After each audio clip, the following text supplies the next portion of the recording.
In this video, I wanted to share how I'm going to start getting Casino used to hobbles.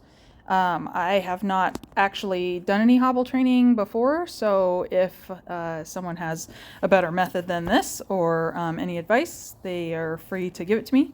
But the first thing I wanted to ensure was that she was okay with the ropes touching all her legs. I haven't specifically spent time desensitizing her legs to ropes before, so I just figured that this would be a good opportunity to make sure that she was okay with that.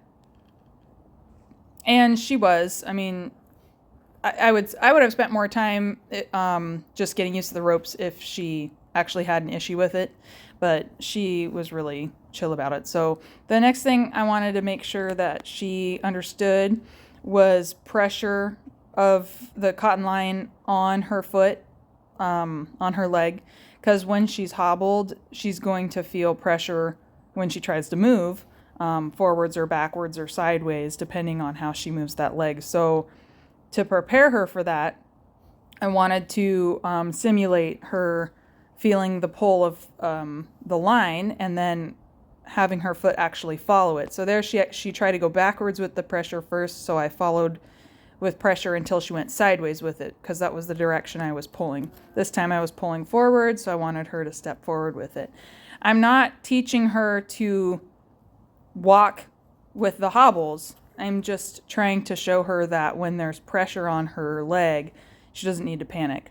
So I moved her back because you couldn't really see it in the video, and then started working the other leg. So you can see again, this is, I believe that this was sped up too, because I didn't figure you'd want to watch 8 minutes of pretty slow, tedious patience on this. But yeah, you can see pretty well in this view that I just put the rope around her leg, give it a little tension. She starts to learn to go forward with it, to go backwards with it, to go sideways with it.